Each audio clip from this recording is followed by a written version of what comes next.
Find out. We'll find out if the microphone... Oh, it was a little too close. Is the microphone too close? It is, in fact, just a little bit too close.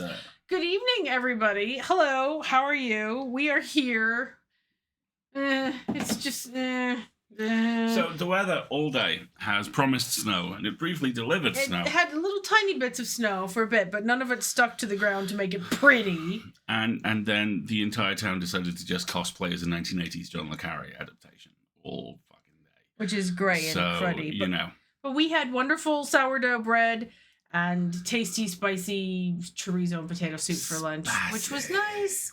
And we didn't have too stressful of a day. Yes, it's very spring here, which is to say it's wet and snowing. Yes. I'm not rating our chances of going for a walk tomorrow terribly good, to be honest. Neither. No. So, hey, how many things do we do on this show? Well, normally we do 3 things on this show. The first one is an opening monologue, which gives you a chance to get situated and get your pets fed and hydrated, give the Roomba a new level of doom to map out. All of that good stuff. Water, food, required medication, locked doors, snacks, lumberjack catboy in the closet, all that good stuff. Snacks. Lots of snacks. And then we jump into the content. And the content is normally one of... What was that? That was very Stephen Fry. Welcome to the content. The content is normally one of 2 things. It's normally either a story, sometimes an interview with an amazing person, and sometimes a game. And right now it's a game. It's a game. It's a scary game. I don't think it was supposed to be scary, but it's scary, and it does have some content warnings, which we will get back to when we get to the game. We are on our second... Oh, happy Param, by the way. Oh, yeah. We are on our second playthrough of MOMOTYPE, which is a visual novel recommended to us by Ozzy, and it's really good. Which was supposed to be this sweet little game about, oh, look, you have a Tamagotchi, and you're going to raise it, and now it's existential dread. Yes. And so we're going to play it again on a second playthrough. 1, for a different ending, and 2, because things got weird and we need closure. Exactly. And then after that, to ensure that you don't go to bed terrified, at least not more than we all do these days. The art lied to us, Ozzy. It looks sweet. And then you listen to the soundtrack and you're like, no. The only way the soundtrack could be more frightening would be if it was a small child's choir going, la, la, la, la, la, la. No, I can't unhear that. Well, you're very welcome. It is the one perfect joke Adam Sandler has ever delivered, by the way. What was the other thing that you played for me? Oh, the Teenage Mutant Ninja Turtles. Oh! Which used Can I Kick It? And just, the flashbacks.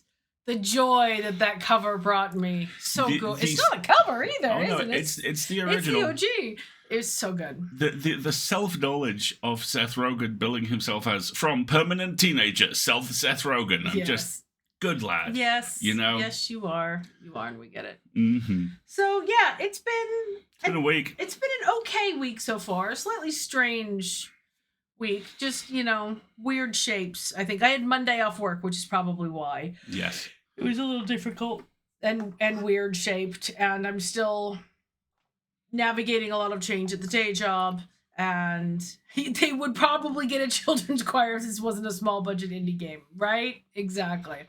Good to have those stretch goals. And you've been navigating the job thing, and because you know that thing where I sometimes have a job I can't talk about. It's that again. Exactly. For 20 hours a week, and it's very odd. And that's yay, but that's also oh no. This is the downside of having to exchange my labor for goods and services. For goods and services, They take my time, y'all. So. And I'm doing a thing on Friday. And there's Alistair in it. There is definitely Alistair in this for sure. Yeah, we're gonna Ozzy. My favorite episode of The West Wing is Celestial Navigation, and I was in my favorite episode of The West Wing this week. Were you recording for our show, which will be announced soon? Yes. And this is everything I'm in this year is really fucking good. But this one, I got my teeth into, and you can fucking hear it. It's great. And what are you doing on Friday? I'm having my first. I know. It's scary. It's okay. I'm having my first driving lesson in about 12 years. Yay. Some context. I have learned to drive to the level of being able to sit a test 2 or 3 times.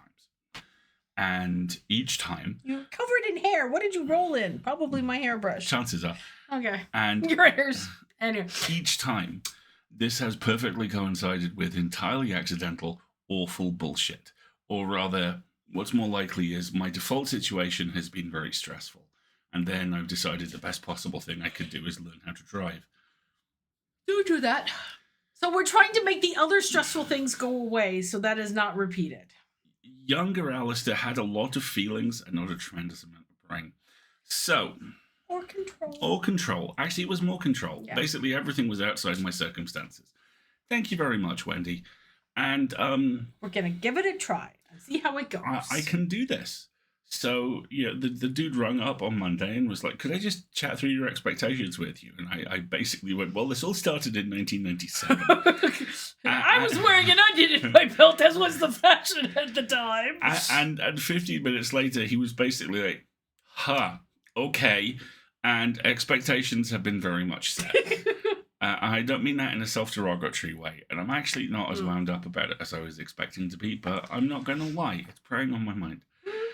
With 48 hours out, this is always the bit where I start going, shit. I know. Yeah, so that's kicked in proper timing. So, between 12 and 2 on Friday, I'm going to have my first driving lesson, almost in this bit of the 21st century.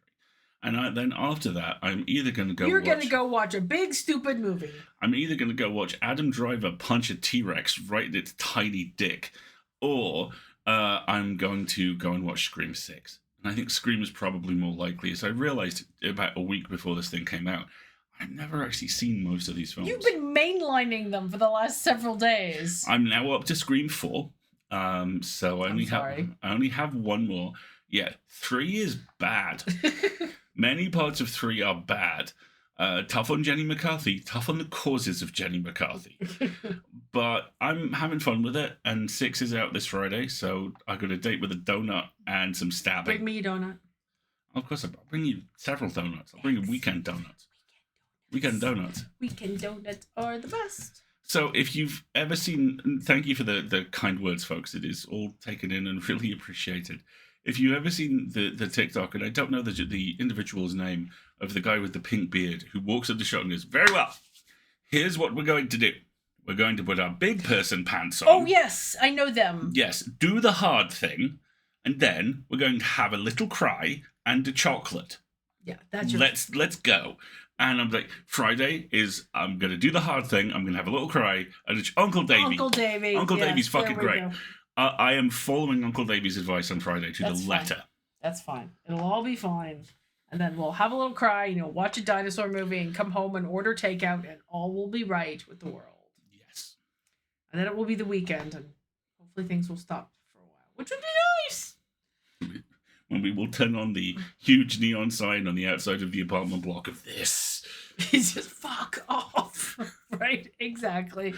So it's also award nomination season is in full swing and there's, nomination stuff to do and there are finalists being announced and there is imposter syndrome thick on the ground.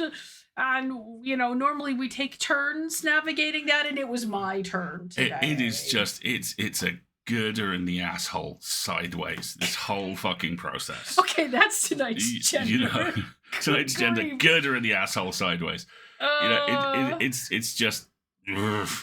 And because of reasons, it's going to go on for the rest of the year. So we just have to navigate it. Yep.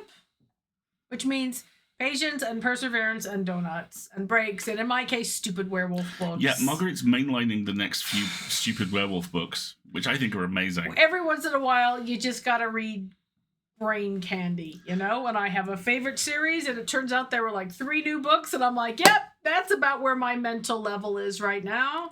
Let's stick with that. Thanks. And I'm playing Shipbreaker, which is great. You break a ship!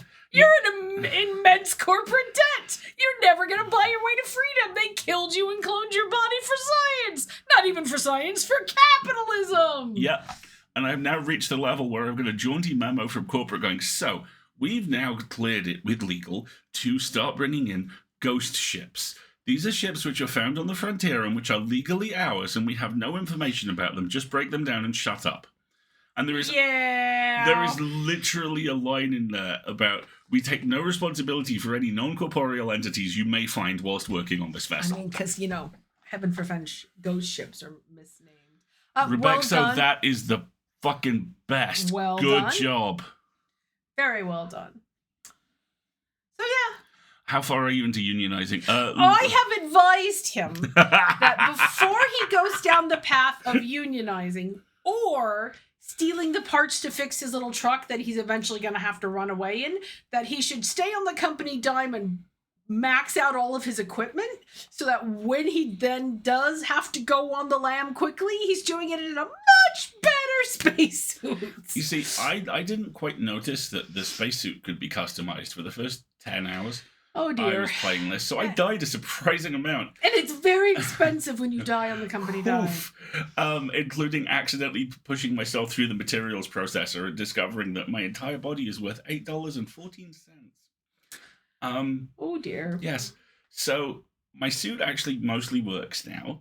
And that's comforting. And I've realized I'm so far in debt space. that actually trying to economize just makes no sense whatsoever. So every time I need to refill, I'm like, yes, I'll have 50 tethers and 10 shit repair kits. Thank you. Goodbye. And then go. You're just make it rain. Right? Exactly. I'm gonna be in debt forever until I die, but I can't even die. So what the heck?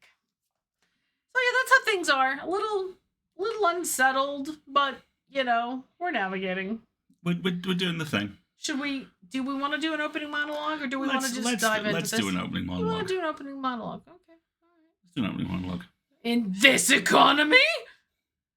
Oh, I saw Creed 3 as well. It's actually very good. Aren't you going to write about it for the Fallout this week? Spent most of this afternoon doing that. Very well. All right, here we go. An opening monologue by, it will surprise no one, house band Mr. Nate Crowley. This is entitled, I Played RimWorld's Ideologies DLC and Forced Drifters to Smoke Crack and Knife Fight a Unicorn. By the way, content warnings for this involving animal violence, drug use, gore, hostage situations, murder, swearing, and violence. So it's a Nate review then. You have to tell me what the subtitle is. I'm just going to point out, I agree completely. I think Shipbreaker and Outer Worlds happening in the same universe makes a ton of sense. They totally should! It should be just some little, upstart wannabe outfit out on the edge that's trying to duplicate it, right? Oh, man, I loved You Such never a finished good it. game. And you also... I didn't finish the Terror on Gorgon DLC, right? No. And by the way, Outer Worlds 2 has the best game trailer to ever game trailer. You should go look it up. It is amazing. The Spaces Edition has just been released, I think, which is all DLC, pretty impressively upscale graphics, UI tweaks. Poop. You're like, shut. I listen to that soundtrack all the time as well because the combination, that kind of like far future but country twang combo is like my sweet spot. Okay, all right. Read the subtitle. It's always sunny in the Outer Rim. There we go. All right, the graphics on this are okay. Are a choice. Yeah, go. They're a choice. I had planned today to write a conventional review of Space Western Colony Sim RimWorld's new DLC expansion, Ideologies.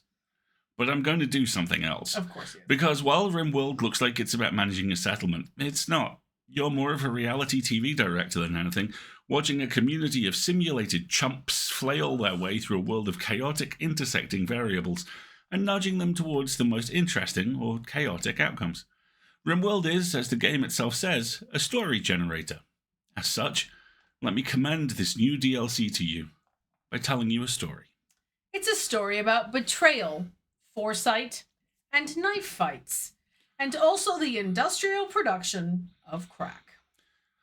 The devotees of Butoton settled the world of Engo with the intention of doing two things, smoking weed and eating burgers. Fair? Butoton, you see, is a god who first revealed himself to a family of persecuted turtle ranchers on a jungle world long ago. And there are two ways to worship him. The first involves ranching animals and consuming them, except turtles, which are now revered.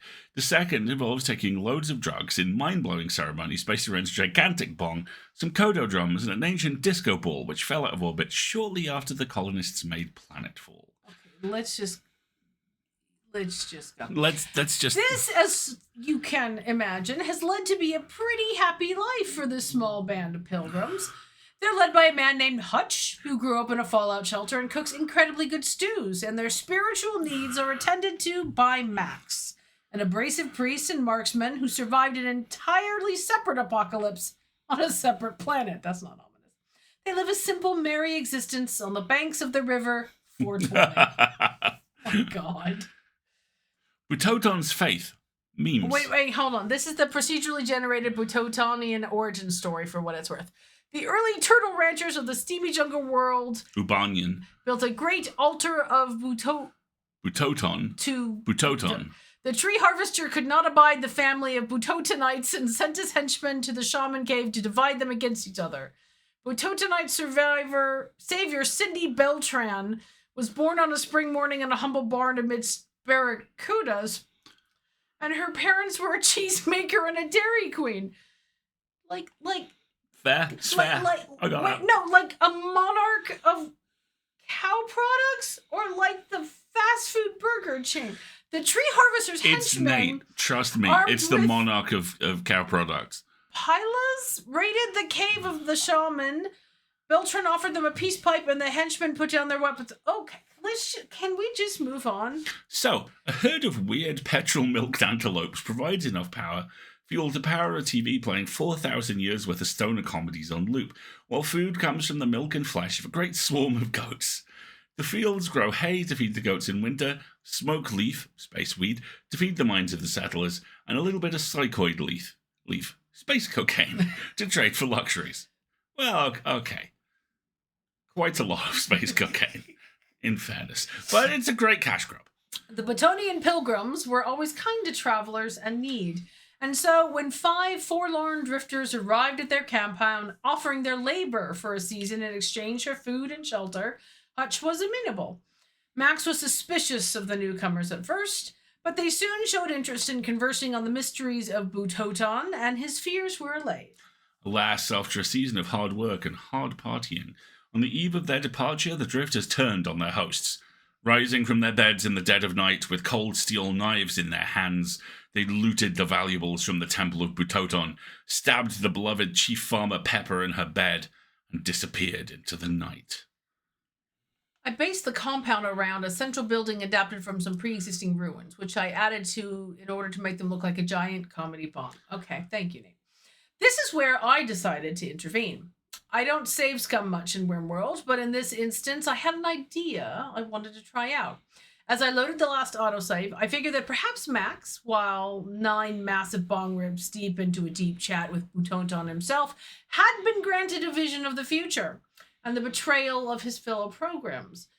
It was a future he was going to avert with extreme prejudice. On the final day of the Drifters' stay in this new save file, Max was up before dawn. Walking through the compound on the way to get himself some refreshing morning goat broth, he considered the problem of the Drifters, who he now knew would turn on them all at the end of this new day. How shall I protect my sisters and brothers in faith, thought Max. There was Olga, their beastmaster, who kept a grizzly bear and a mega sloth as hunting beasts, as one does. She had an Uzi and all, but such a direct, messy execution seemed an offense to the big Bututon somehow. The prospect of whaling the Drifters into the dorm appealed to him too, of walling the Drifters into the dorm, before he realized what an absolute vibe killer it would be to hear their screams for mercy during the nightly boot sesh. No, thought Max, this must be a holy death. And then it came to him. There were 2 vast white shapes out there in the pre-dawn gloom, grazing on the far side of the river. Thrombos. These gigantic, venerable beasts, each bearing a lone unicorn horn on its brow, had arrived the day after the Drifters at the beginning of summer. They had proved a superb thing to behold while absolutely busted on honk, but now they would have another purpose. Rise and shine, honored guests, cried Max, bursting in the guest dormitory and shaking the baffled Drifters awake. You have shown such respect during your stay that I have decided to initiate you all into the mysteries of Butoton. Surely you would not turn down such an honor. Seeing the outline of Olga's mega sloth looming in the corridor behind the high priest, the Drifters decided not to turn down such an honor. And so they followed him through the compound to the drugs manufactory beside the Psychoid meadow. The Drifters began to look nervously at one another, for many of them had worked in the shed they were headed to, and knew that it was piled to the rafters with one substance alone: incredibly cheap, grim crack.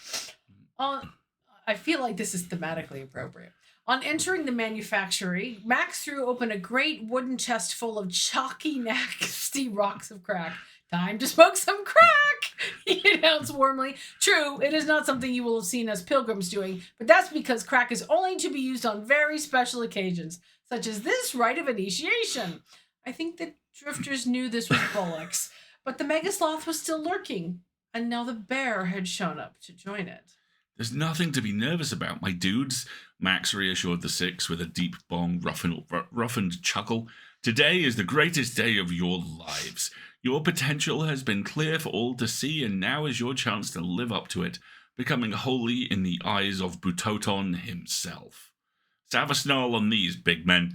After handing out 6 crack pipes, Max leaned on the wall with his arms crossed and watched the Drifters, some now weeping openly, tuck into the most utterly rancid portion of the compound's crack stock.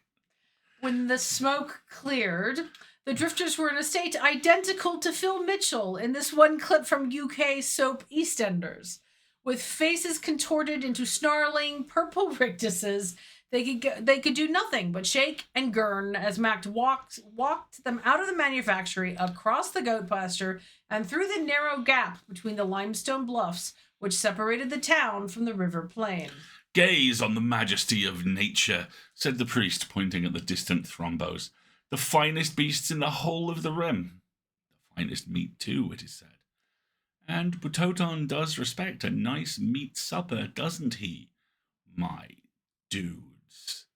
The Drifters only coughed and retched in response. So then, get out those knives I can't help but notice you've all got concealed in your pockets, and go get a supper worthy of the Big B himself. But they're fucking massive, croaked one of the Drifters like a dying goblin. Indeed, answered Max, but so is your faith. I'm sure you'll be fine. Good luck! The hapless Drifters glanced around themselves, looking for any sort of escape, but finding every angle dudes, threatening. Every angle covered by either a gun-wielding Butonian Butatonian, pardon me, or a large war animal, they soon realized they had no choice and began hobbling deliriously towards the thrombos, waving their knives before them like drunks trying to find dropped contact lenses with the torches on their phones. Didn't this happen to you in the deep roads as you were trying to escape? They just shove you out to deal with the... Yes. Yeah. Ah, the wonders of faith, beamed Max, as the first brays of megafaunal rage thundered from across the river. Thank you. Followed almost immediately by the sound of a torso being stamped flat, like a shoebox full of twigs and mints. Beside him, Dutch could only shake his head grimly in between small, thoughtful tokes on his gigantic bifter. They're not actually doing that badly, said the leader of the pilgrims, after another few moments of hideous violence. You reckon the last three can take that first one down, Max? 2, corrected the priest, after a sound very much like a massive horn violently displacing the contents of a human abdominal cavity. But yeah, I reckon it'll bleed out before nightfall, just in time for you to make one of your famous stews, brother. Neither man said anything then until the last of the screams had given way to the serenity of the plains once again. But Toton be praised, said Hutch with a shrug, and took another hooning great huff on his joint. He'd have to go and fetch his stew pot. It was turning out to be a most holy day indeed. Nate, how very dare you? Incredibly grim, rancid crack. Oh, good grief. Just full of twinks and mints. Oh, God, I can viscerally experience that. How awful. Corpse couch. Toton be praised. Okay. Okay. All right, everybody take a breath. In fact, actually, if we wanted to, we could just take a quick little ad break right here and I'll get the game set up. Do that. Sounds good? All right. Why don't we take a little break, everybody? Catch your breath, refill your beverage, maybe get a blanket to hide underneath because some of this is kind of grapey, and we'll be back in 2 or 3 minutes, okay? Be right back.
We are getting all set up and all that good stuff. We've got about another minute and a half for the ad break left. So let me just...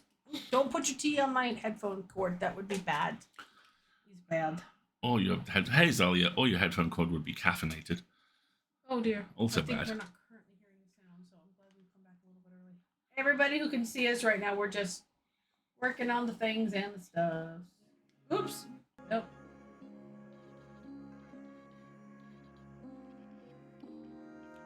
Is that the game? I think so. I think so. Sure. Yes, I think that is. All right, we got about a minute left. This game is creepy. I'm not gonna lie.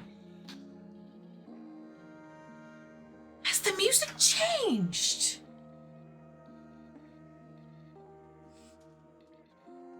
It's hard to tell because I don't have a really good memory of the music from last time, and we'll do a recap when we come back from the ad break fully in about half a minute. But wondering if the music changed just a little bit. That is very different. Oh, there's a typo in the content warnings. I'm not at all surprised. I'm so terrible.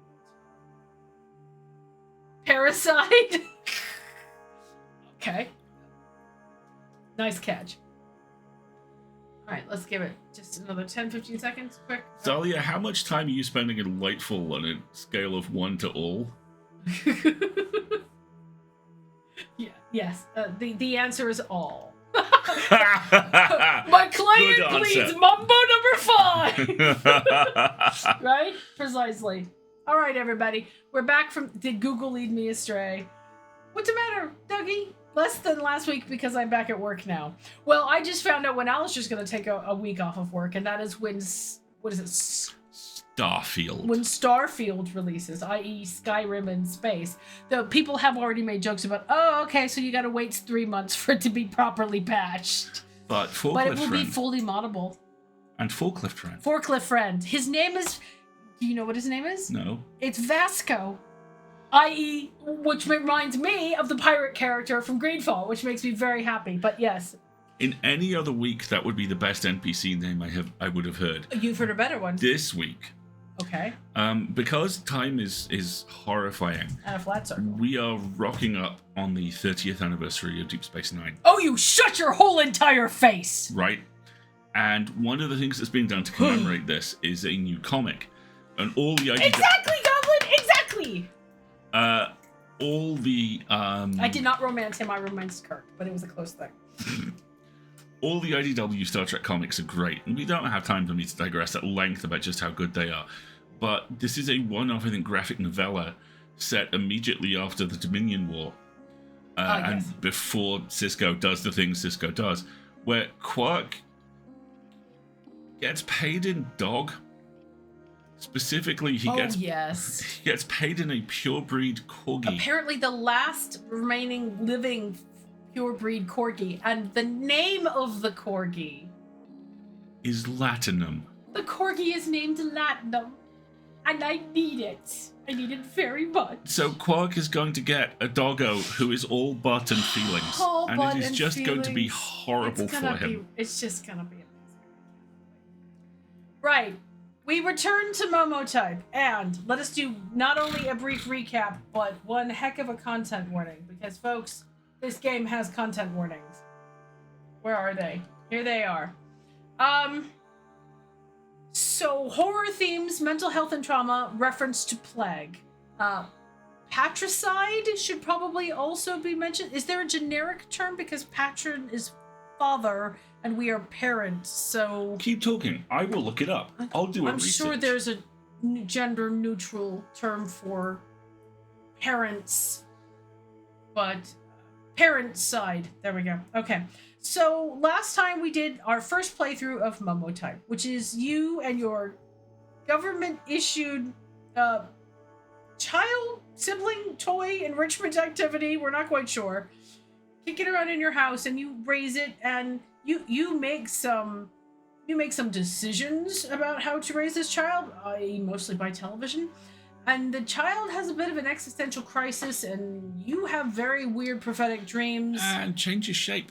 And it changes shape, and I can't tell if it dies or we die or both or it got weird. But we know that there are multiple endings to this game. Adopted pet child with inherent existential dread. See, I'm not sure it's inherent, and I think that's one of the things we're going to explore in further playthroughs, is whether you can learn enough empathy from having raised a child through once, and now we highly suspect having taken its place, to be raised, if that might change our experience. And that is what we're going to do now, which is we're going to do the next playthrough. So I hope everybody's, in a good place and has a drink and has a snack, but let's see what happens this time. A dust storm. Lead in the air. You're in a desert-like area. There is nothing around you beside the sound of your thoughts. You cannot find any. Please love me. You're awake. You feel your neck. Pull the microphone just a touch. Let us know if that game volume's a little bit loud, okay? You see okay? I got it.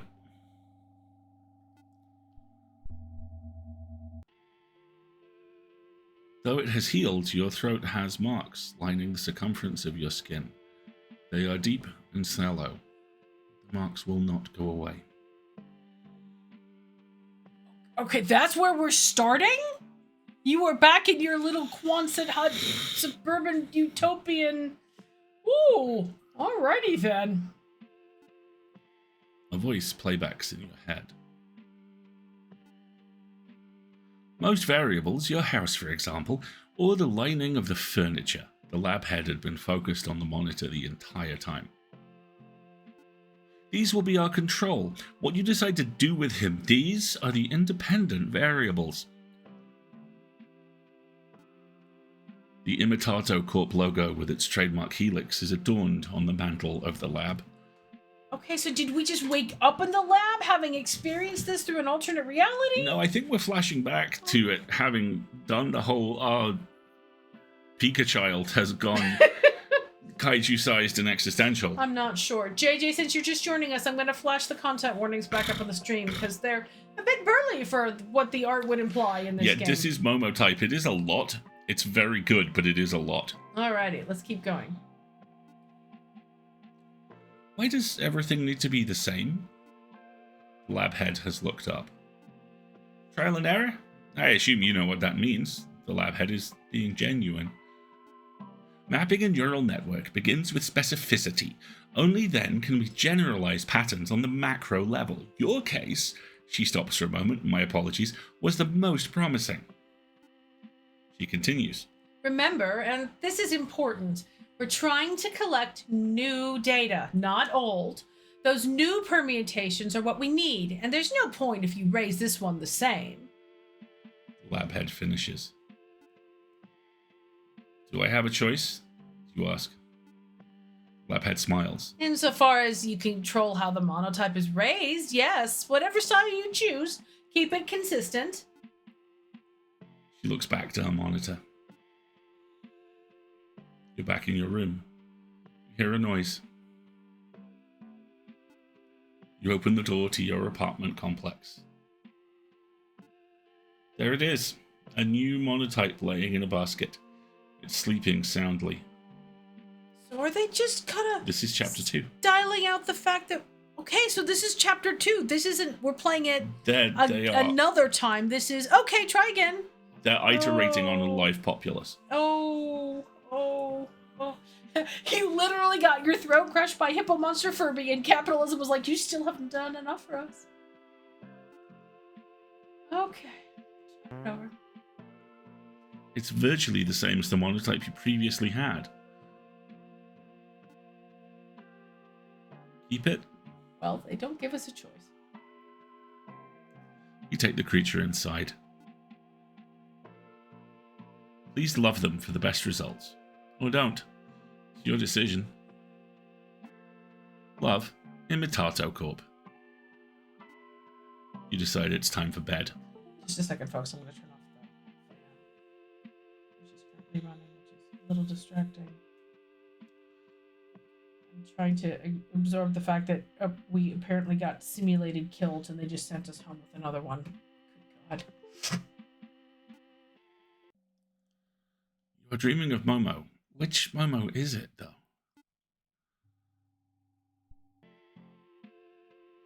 You hear shuffling by your bed. You wake up to see what is moving. The monotype is by your feet. Hello, parent. Momo will stay with you for the rest of your life. Do you love Momo? Momo wishes to know your answer. There is some hesitation in the new Momo's voice. I really do love Momo. This is too much, Momo. No. Given the awful shit that happened last time. I think we should say we really do love him. It looks like a weight has been unburdened from Momo. A moment passes. Momo's stomach begins grumbling. If he asks for pancakes... Momo does not like your interior design, frankly. You cannot see anything. Very little natural light aside from the street. It is a little dated. Depressing, even. For some reason, Momo does not like to be in the shadows. He stays in the light. Momo hums the Imitato Corp jingle, but when you look at him, he stops. Is Momo herbivorous? A carnivore? You have some ideas. Momo seems to like pancakes, same as last time. Pancakes really are the best. Better than any other food. Simple, straightforward. Play with Momo. Momo flies into the air. They're surprisingly heavy. Keep going, parent. After 30 minutes of using Momo like an exercise ball, you are tired. You drop him onto the floor, and while he lays there absently, you take a moment to catch your breath. This results in some confusion. Momo seems fidgety. Parent, can we play again? Just for a little. Yeah, I think we do. So are we trying to duplicate the experiment? Because that's what we did last time. I think we should make a decision about that. Okay, so your thoughts? I think we should duplicate what we, as much as we can remember about what we did last time, and see if something different happens. Yeah. So we'll keep playing. You resume chucking Momo into the air. At some point, his body, smashes into the ceiling. He tells you to throw him as hard as you can. He can take it. Oh dear. This process is repeated until your arms give out. Yeah, maybe not the TV. Thank you, parent. Please only cook pancakes tomorrow. Only pancakes. Momo has ordered. Then he hops off. You lay crumpled on the floor. Momo looks like a plush doll. He lays like a pile of goo. You've decided to pet him, but same as before, his body is taut. He's especially high-strung. In the theatre of Momo's mind, he is having a nightmare.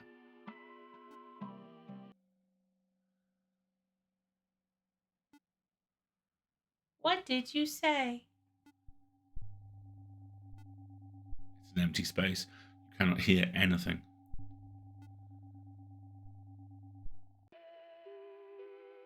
It's a new day. Weird. Momo has to find his bunker. In bunker, Momo is safe. No one can hurt him. Maybe they can yell bad words at Momo outside of a metal door, but Momo does not care. Momo will not face the end. There is no end if Momo is in his bunker. Where is this bunker, you ask?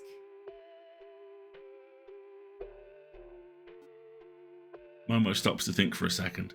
I know it's here. There's an invisible trail only Momo can see.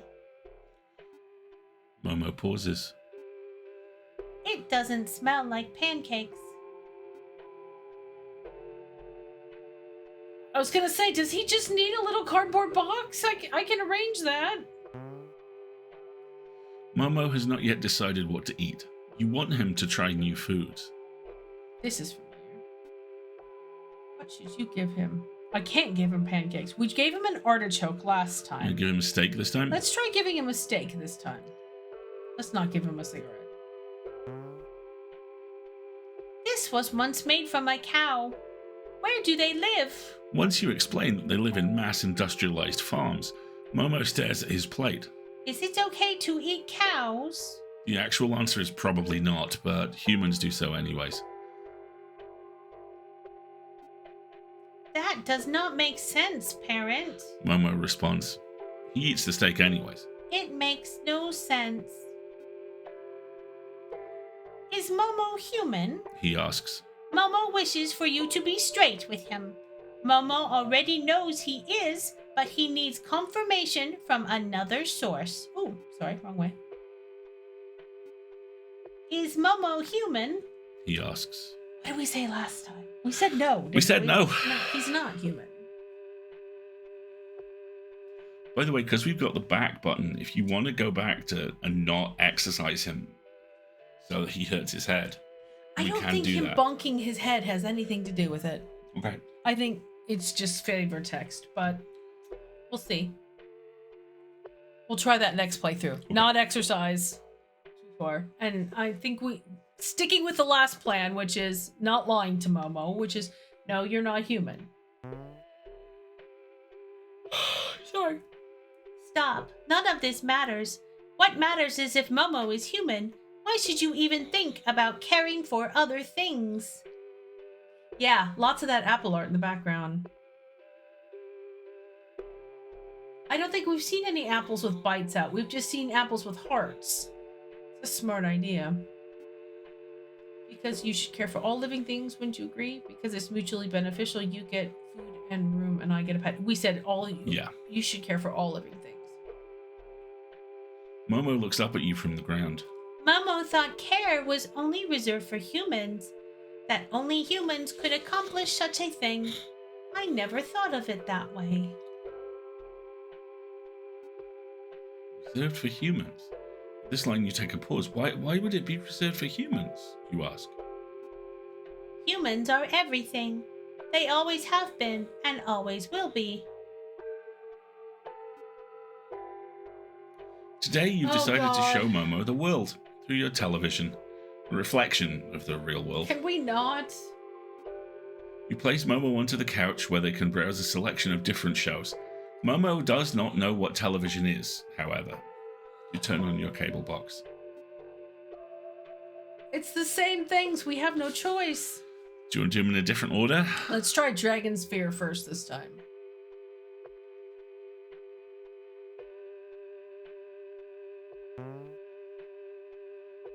Artichoke, the main character, is screaming. His muscles are the size of a boulder. I have ascended. I am the ultimate creature. He blasts an energy wave to the Earth. The Earth explodes and has now been wiped away from its place in the solar system like it never even existed. Oh, look at Momo, that little exclamation mark. Fruit of one's labor is so sweet.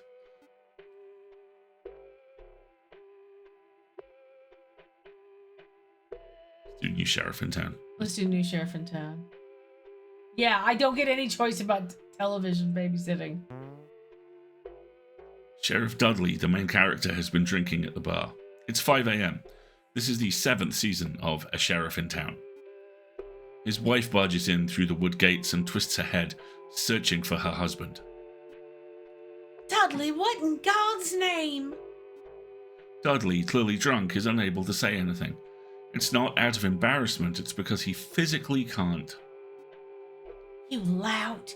You no good, worthless bum. Sheriff Dudley can only look into his wife's eyes. There are tears from hers. Oh, Lord, please, almighty God, when are you gonna pay that banker? We don't got any for the loans. I can barely get by with Charlene here. There's a baby in her arms. There's nothing here for me. She starts crying. And I'm all alone. That's the worst part. Sorry. That's the worst part. There is no response. Please, Dudley, say something, anything. Dudley cannot say a word. In his mind, however, he already knows he can't climb out of this hole. This is depressing. His wife waits, but when nothing is said, she leaves. She does not turn around. That was an entirely different These are all interaction. very different interactions. Martha? Oh, no, this is you. This is the Steve Irwin. Look, 3 dots. Of course. Bertha plays.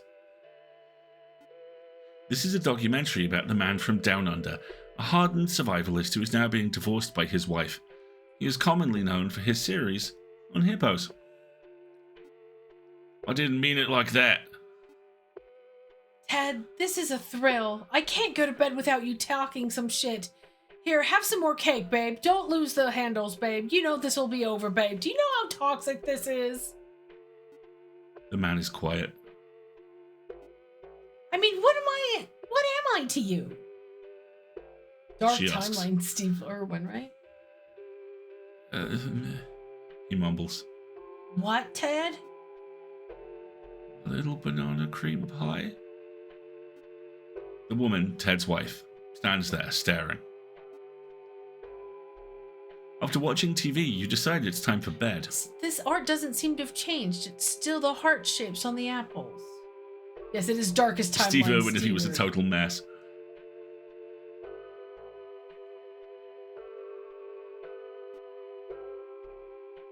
In the theatre of Momo's mind, they are Vegeta. Momo likes how strong Vegeta is. For Momo, their vision has collapsed on this image. It is all they are currently dreaming of. Okay, so we're going to be pummeled to death this time, is my guess.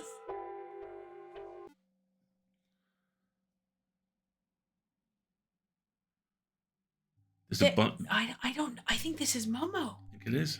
There's a bunker in southwest Ribo City. Very safe, well guarded, a paradise. Can I see you there, friend?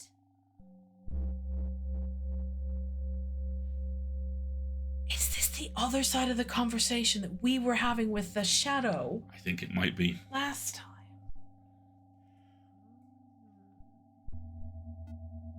For some reason, Momo is talking to you in your dreams.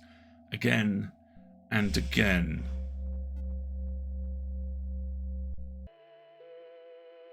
Momo has woken up excited. Could we try something new? He asks.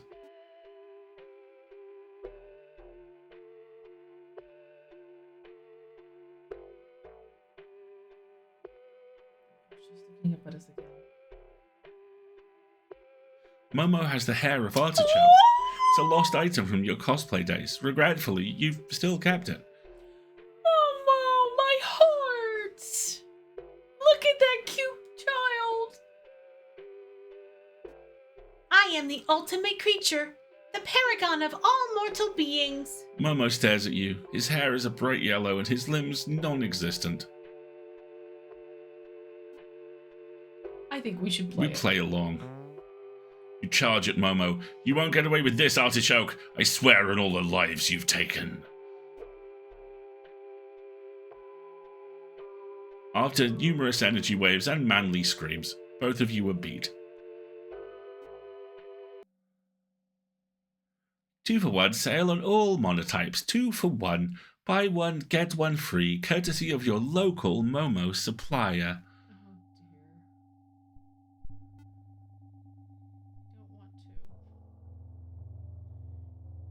Congratulations, Momo has evolved. They have grown crab arms. And the music has become somber.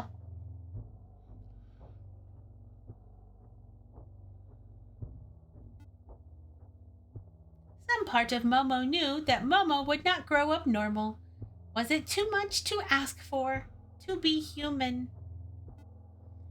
I do not think so. It's a very plain request.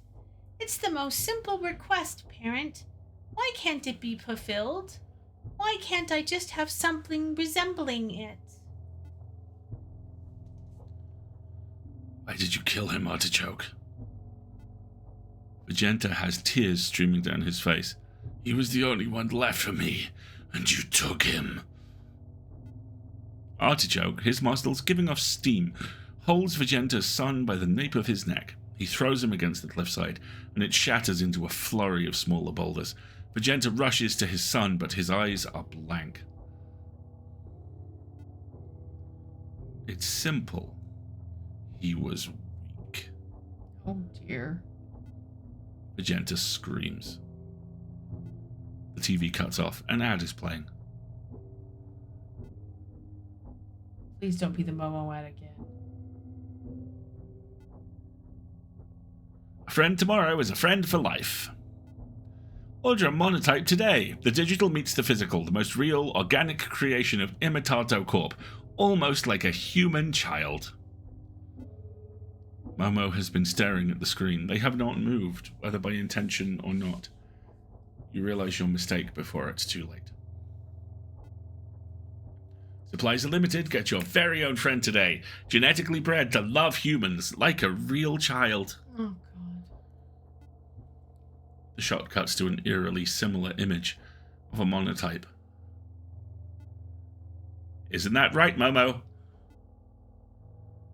TV ad ends and the previous programming continues. Do you want to go to bed, Momo? You ask meekly. There is no response, and Momo does not want to give you the courtesy of one, or at least that's what seems to be the case. Bed? You ask another time. When no response comes, you head back to your room. Momo knows where to go. hate that we don't have another option here. In the theatre of Momo's mind, he's seeing his brothers and sisters. Momo is in the dream. Who is the real Momo anyways? Momo doesn't know. That's for you To determine. to determine and for Momo to accept.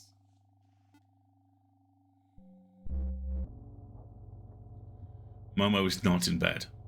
You cannot find him. The art hasn't changed. He's not in the hallway. So I never had a chance, did I? Momo has been staring at the mirror. I knew something was off ever since I entered this house. I can't really say. It's not a feeling. I don't know if you can even call it a memory. Momo looks like he's thinking about something. Involuntarily. You knew this would happen. You may not call it lying, but that's what it boils down to. Momo says. Do you like lying? Does it make things easier? Maybe for you, but for Momo it's not. I hate you, parent. More than anything else, I hate you. There are tears in Momo's eyes. Momo's crying. Momo is nowhere to be found for the rest of the day. You head to bed, unable to fall asleep. You are anxious for the new day ahead. Imitato Corp gave you no assurance, but they are watching right now. In Momo's dream, they are a crab. We'll see you at the bunker. Momo says. I wonder if the bunker is... Oh, God. Here we go again. I wonder if the bunker is some sort of, like, take your knowledge back state. Yeah. Please love me. You run to the hallway. It is empty. The light from the streets reflects into the space, though you cannot see well, you can make out what is behind you. I saw the note on my basket, parent. Please, I don't want to die. You've entered your living room. The creature has chased after you. I don't want to die. I don't want to die. I don't want to die. I don't want to die. I don't want to die. I don't want to die. I don't want to die. I don't want to die! Why don't you even try to help me, parent? You are scared for your life. You yell out for help. If Imitato Corp is watching, maybe they can save you. Why? Are you that terrible? Are you really just scum? Boy. Answer me this, parent. I need you to. That looks like part of what he saw in the mirror. Am I the real Momo? The one you had before me? Am I like him? Do I act like him? This is the only thing you can do for me. Maybe I'll even let you live. Nice to see you pass through, Hawkeye. Have a good one. Parent, give me an answer. You're blacking out again. Am I the real Momo? This time, you will give me an answer. Oh, This time? he says. He stops for a second, but notices you're losing consciousness. Answer me, parent. You see nothing. It is empty. There is no one. There is not a sound. No shadows. You're in the pit of your stomach. You're in a hole. What is the point in any of this, you ask? Parent. You're conscious. I can't see anything. There's nothing in front of me. This box shape is interesting, like he's going backwards through a door, maybe. Where am I, parent? There's a long pause. You cannot say a word as your throat has, again, been crushed. All around you there is darkness. The lights from the street illuminate everything into vague shapes, but nothing you can truly make out. You hear the sound of your heart beating, and in this dark room the air sits heavy. I can't see myself, parent. I can't. You're here, aren't you, parent?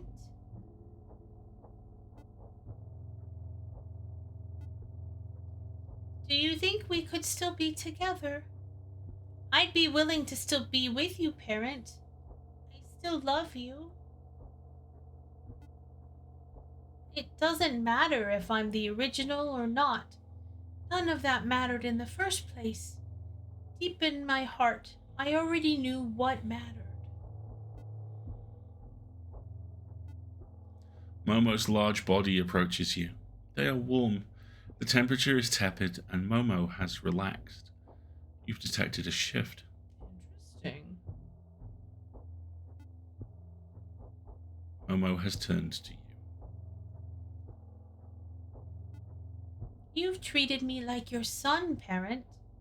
Upon further review, this is more than I could ever ask for. I can forgive you for your past actions. Your vision is receding. Maybe I can become human? Maybe we can be together, joined at the hip as a unit. Not father and son, but something different. Particles, lead in the air. In Momo's eyes, you begin to see a tunnel.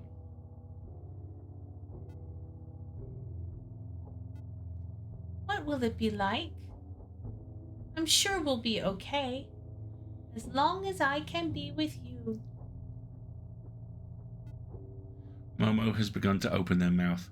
Light enters the room from the outside. It's coming from a street lamp, or is it coming from Momo? I wonder if I can truly become human. I think he ate us last time, or it was implied. In Momo's mouth, you see a collection of particles. They are indivisible and numerous. There are too many to count. The universe has expanded and collapsed onto a single point. Momo gets closer. The tunnel sucks you in. When you enter, it's neither painful nor painless. It's just warm. By the time you reach the center, you begin to understand what Momo meant. You feel the particles align in an order which makes sense. Entropy has vanished. You are the same as Momo. Momo is the same as you. There are no shadows, and finally, there is no light. For once, you don't feel alone. You will never feel alone. Okay. It didn't say the end last time, did it? Don't think so.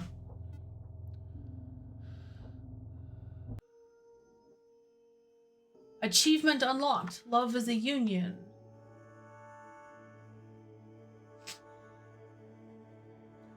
All of the television episodes this time were about the pain people felt from separation or loss. Yes. And so now we've gone through a cycle where we've learned about love and unity. I'm not convinced this is the end.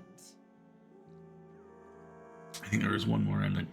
I think there's a total of 5, and we've been through 2. What do you think? We can do one more. I think we got time to do one more if we do it a little quickly. Okay. Almost a decision to avoid losing you by making you part of Momo forever, right? Yeah. 3 endings. 3 endings. So we could close this out. All right. Let's try for this. I don't know what the variables are. Let's do a playthrough where we say, yes, Momo, you're human. Okay. And we reinforce that the whole time. Let's try that. And we'll watch the, last time we watched the hippo thing first. This time we watched Dragon Sphere first. So we'll watch the sheriffy thing first this time. Just ACAB, Momo, okay? Watch it. And the bonus overarching ending after you unlock the 3rd one. Okay. Let's do it. Let's go. Let's do this. A dust storm.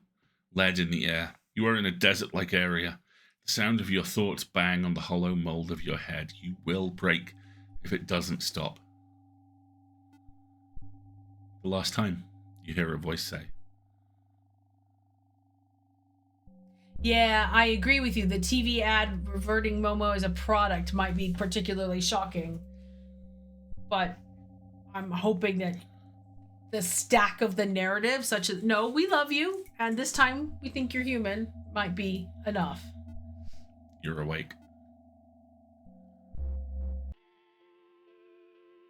Your memories are in an incipient state, like the portions of bacteria which brought life to a lifeless Earth.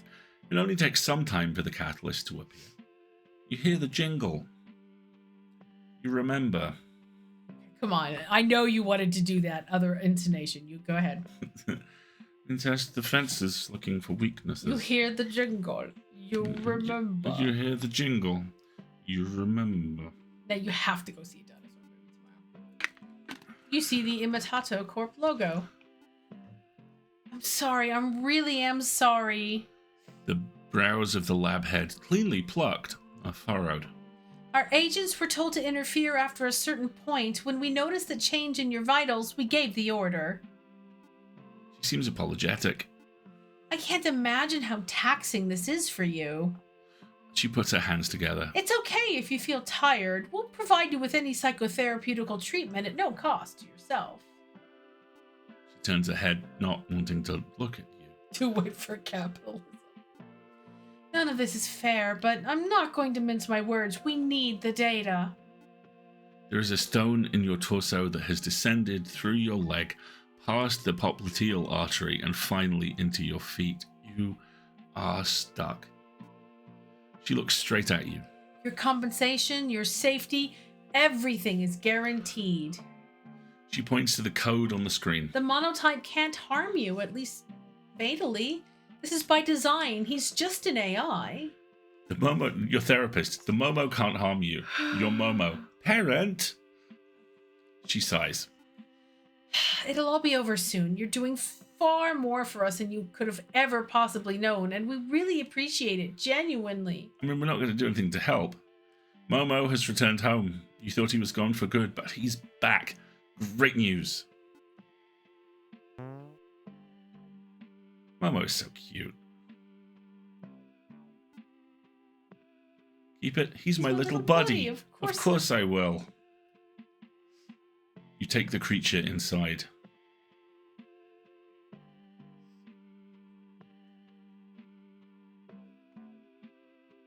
I think there's something up with the hearts. I think you're right. I think they might be getting bigger or moving around a little bit. Please love them for the best results, or don't.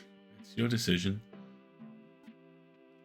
Love and kisses, XOXOXO. Rimatoad Corp. We did not have the love and kisses last time. No, definitely not. You decide it's time for bed. It's tough living.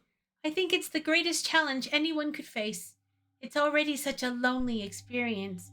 You may not believe it, but I understand, parent. I really do.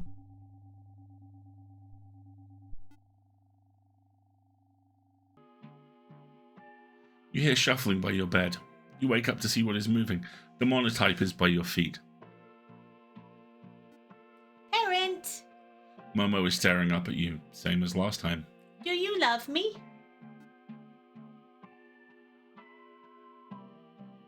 I love Momo to absolute bits. Yay! You grab Momo and throw him in the air. It's a new day, a new you. Yeah, flash clone confirmed. A moment passes. Momo's stomach begins grumbling. Momo really loves benches.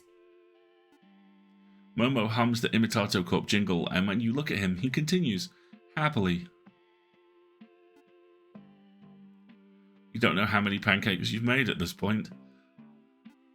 Pancakes, pancakes, we all love pancakes. I mean, he's not wrong. Okay, no head trauma. Don't drop me, parent. Momo is laughing. You drop Momo, same as last time. Parent, I understand if you're tired. Could we play again? Not this Refuse. time. Why not, parent? He asks. I'm tired. Let's call it quits. I don't want to do this, you respond. Momo looks up at you. If I ask another time, will you do it? Oh, you little... What? That is harsh, What? man. He asks again, we'll play, yeah. You fling Momo into the air. You're so nice, parent. There is something inexplicable about Momo's words that makes you anxious. Deep down, you know you're not actually nice. Time for bed, you say. Momo looks like a plush doll. He lays like a pile of goo. You've decided to pet him, but to your surprise, his body is soft. Momo is relaxed.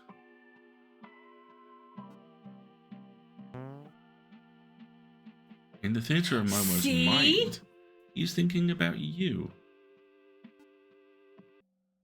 We're all thinking about you. It's a new day. Why are you outside? Oh, no, this is common. We're all. I think Momo realizes he's had multiple experiences. Momo always keeps hearing about some bunker. Momo's already visited. It's pretty rad. They have their own pool. Not much food, though. Momo pauses. It smells like food right now. That's why I love living here. Enter kitchen. Momo has not yet decided what to eat. You want him to try new foods. Should we give him a cigarette? It's the only thing we haven't tried. I feel irrationally bad about doing that. It's just gonna like undermine our. We're gonna feel horrible as a parent, I think. That's what the final lesson of this game is. What? It doesn't matter how you feel. It's about how you raise your child. Okay. I think that's what it is. Let's try this. Momo does not smoke from the cigarette, but instead eats the tobacco. From what Imitato Corp mentioned, monotypes are biodegradable. This comment didn't initially make sense, and even now, as Momo eats through a 12-pack, it still does not. Momo would like to watch television. Momo believes their show is on. Oh, he's definitely networked. Which program should you tune into? New Sheriff in Town? Yeah, it's the one. Sheriff Dudley is on the side of the road. He is dead from liver failure. Oh my god, they're all gonna be dead from some form of addiction or vice. Jesus. Okay. This is a documentary. A ring of men sit around each other in plastic chairs. The light is low, but the entrance, which has been propped open, brings a soft glow into the room. It has stayed open for the past hour. This is a therapy group. Yes, it is. So, Charles, how do you feel when you get these urges? The man looks up at the ceiling and blows some air out. He looks to the ground for a few seconds, then begins to give his response. He stutters at first. I don't know. Out of control? It's the worst part, because I convinced myself that I couldn't do anything about it. That's what I'm starting to think as well, JJ, if that may be the food choice. Shaker's the choice of television. It's really hard, Charles. The man in the chair looks with sympathetic eyes. I completely understand. Charles continues. Sometimes I'd put a whole stack of butter into my wife's food. Soon it became 2 stacks, then 3. Gave me a rush. Charles wipes his face. Okay, interesting detour into feeder behavior. But then afterwards, when she found out, she'd feel betrayed, and I'd sit there like a knob. I kept doing it, and well, here I am, alone. The man talking to Charles is Ted, the man from down under. Charles, you are not alone. The key in all of this is whether you act on your thoughts, and everyone here, Ted gestures to the other men in the room, struggles with that every day. We're with you, Charles, through all your struggles. We're all trying to be better. Again, exclamation mark. Charles nods his head. Ted continues. My kid's going to college soon. Took years, but she's finally willing to talk to me again. I'm doing it for her. She's the reason I keep going. God bless. The men continue talking in the low light. Okay. Magenta stands over Artichoke's dead body. He has finally surpassed his rival. A tear falls from one eye. In the cold wind that sweeps the wasteland, there is no sound. All of this for what? For what, Artichoke? What has this all been for? For 2 weeks straight, Magenta sits by Artichoke's body. He does not move a muscle. By the 14th day, he wipes his eyes for the last time and stands with limp legs. Magenta has taken his place as the strongest in the universe, but he feels as if he's lost something greater.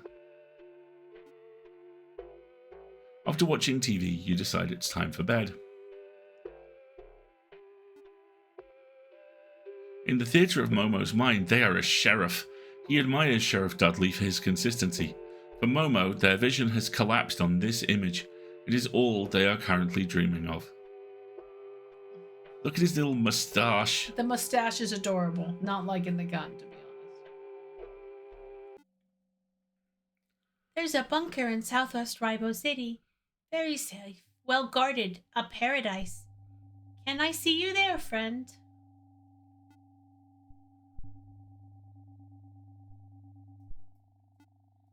Sorry, I missed that It's okay. completely. Momo has woken up excited. Can we try something new? He asks.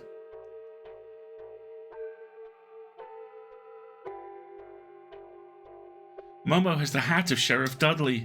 It's a lost item from your childhood days. Regretfully, you've still kept it.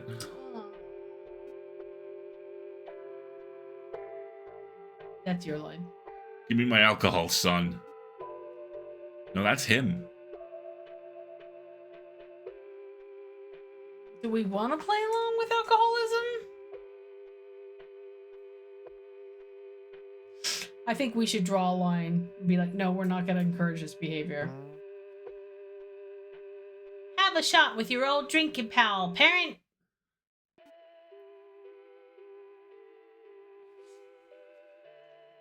I feel like shattering his little worldview is perhaps not the course of action here, do you? No.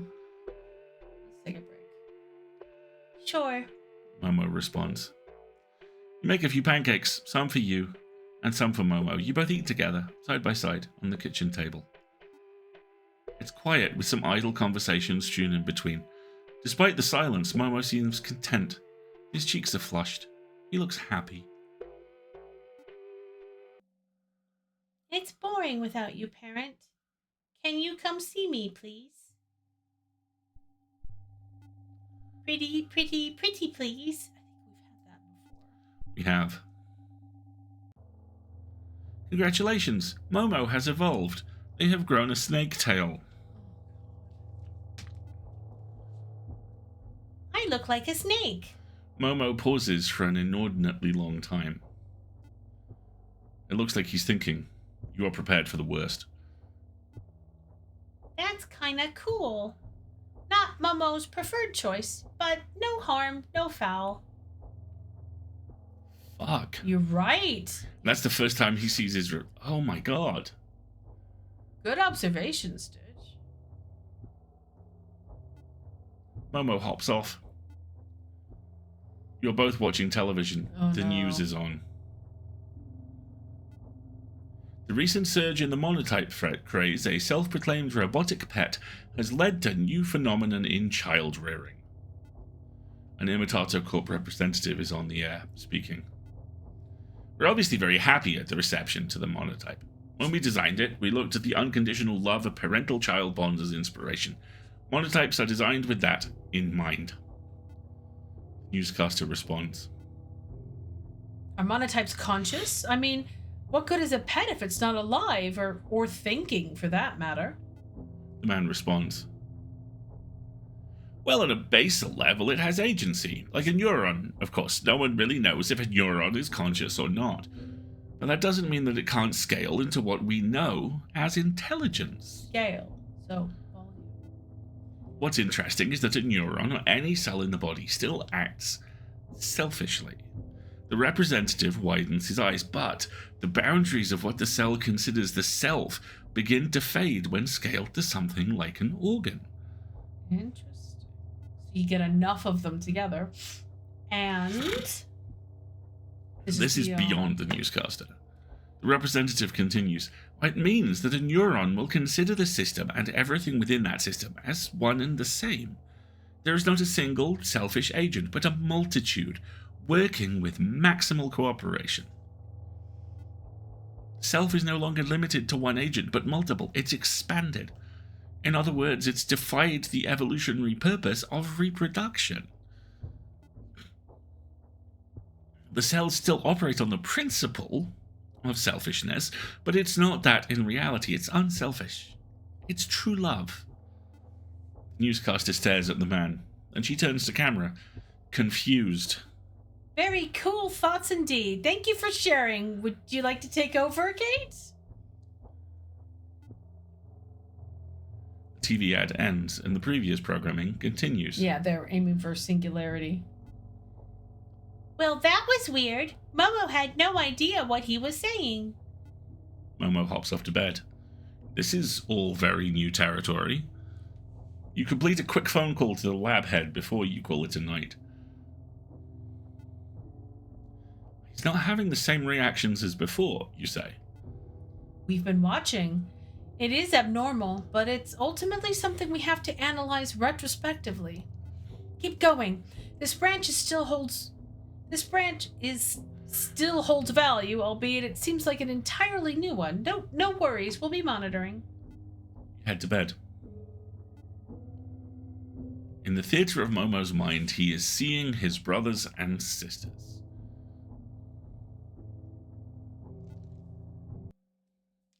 Momo is in the dream. Let's be Momo. Let's be Momo. Let's be Momo.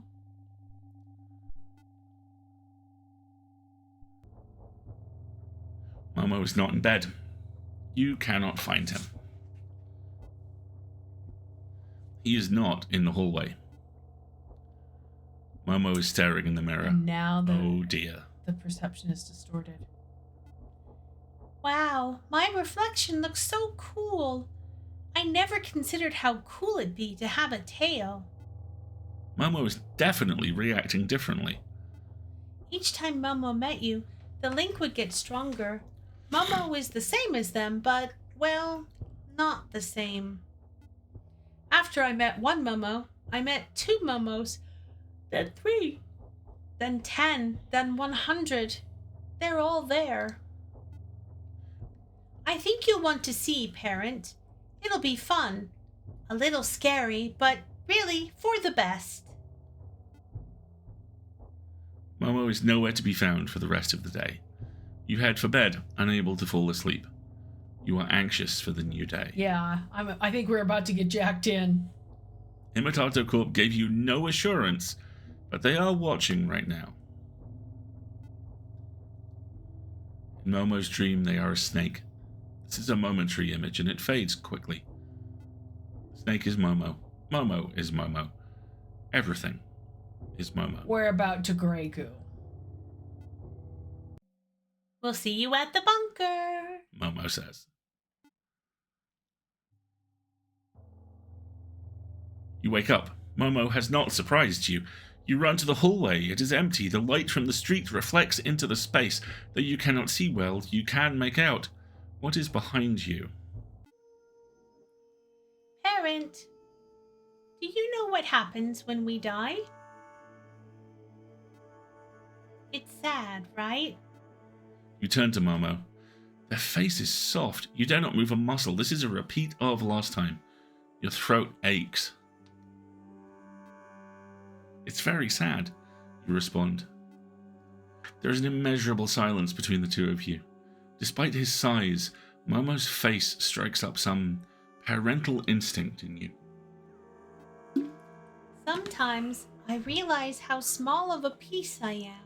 Momo is adjusting their position.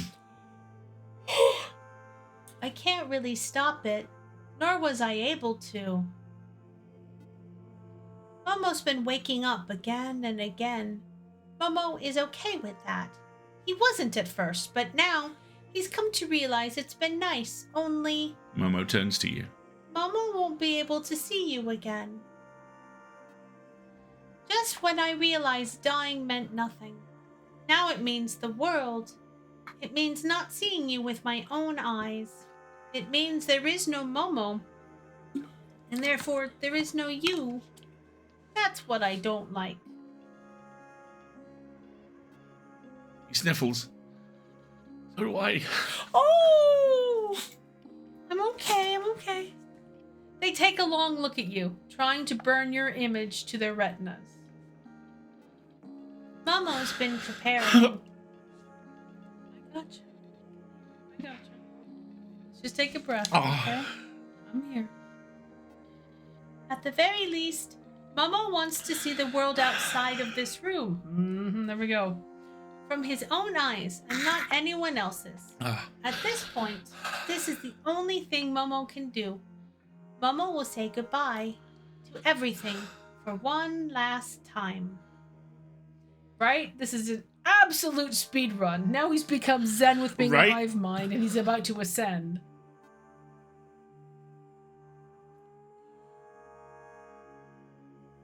He's in shadow this time. He is.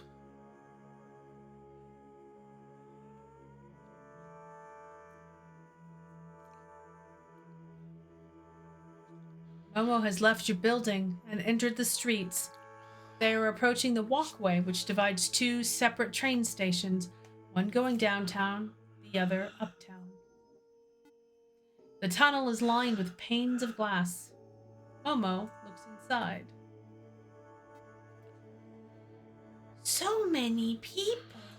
That's such a sweet image. Momo has been eyeing the walkers.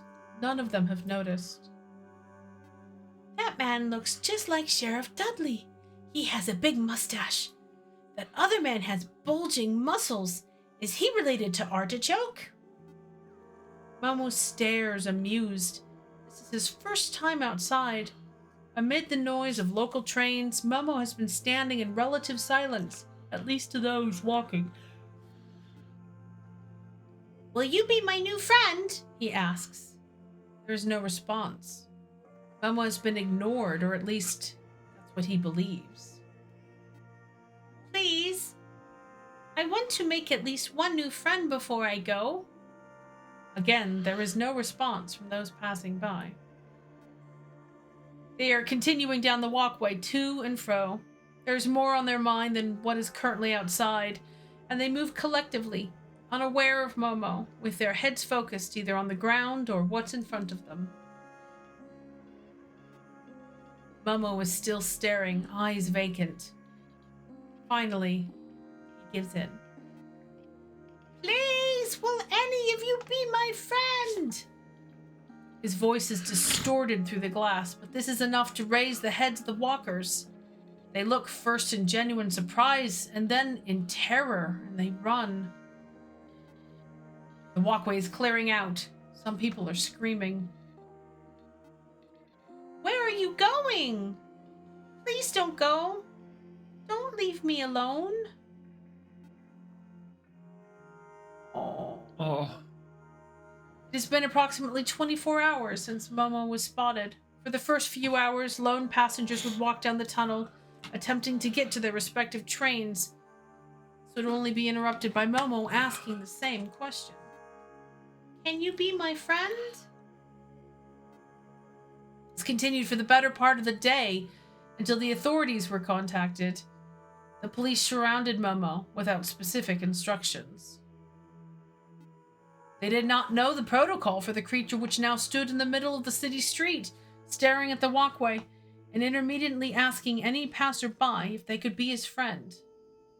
The blockade continued. Momo was completely unaware, and for the better part of 72 hours, he stood there, waiting. Why doesn't anyone want to play? Is there something wrong with what I'm doing? He would ask by the 48-hour mark. Once 60 hours had passed, he would fall asleep at changing intervals, but would wake up to the sound of anyone within a block radius talking. He would think it was another person. He'd want to ask them the same question.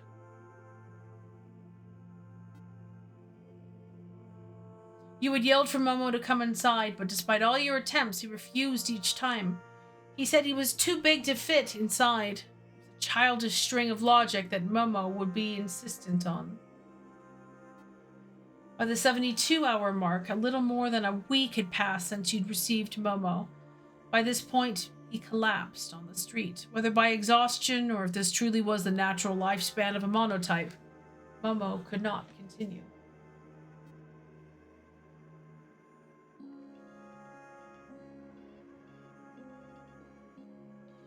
He's shrinking.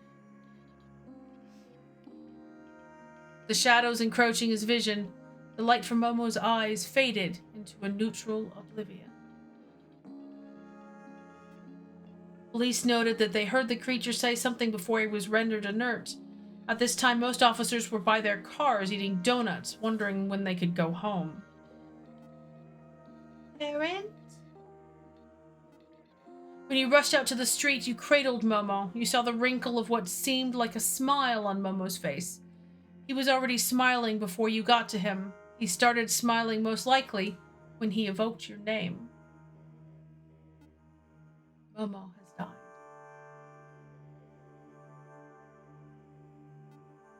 You go inside and stay in. It reminds you of Momo. Nothing makes sense anymore. You cannot stay for long. Something compels you. You feel something in the air, and a little voice in your head suspects that Momo has not actually died. You take this suspicion and let it guide you outside. Achievement unlocked. A baby Momo.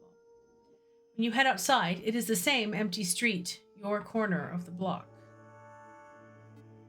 Ahead down a turnaround through a small concrete set of stairs, you land on a street that has been paved perpendicular to your apartment. The street leads to the Arms District, which very vaguely you can see in the distance. There are outlines of it illuminated by an outdated electrical grid, which since the famine has been going off and on.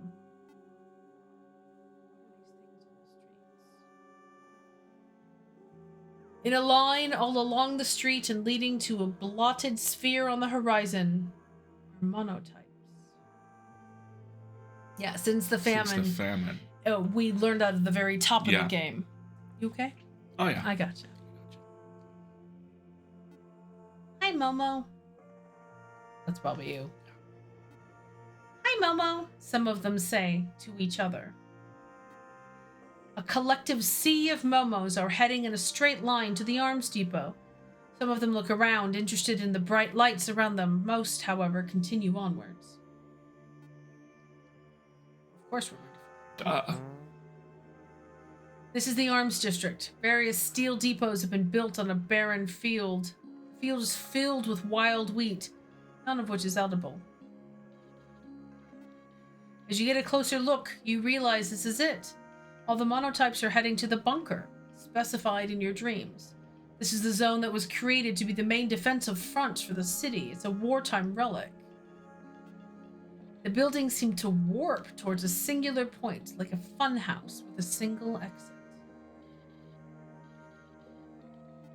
This is the sun, you realize. There's something in front of it.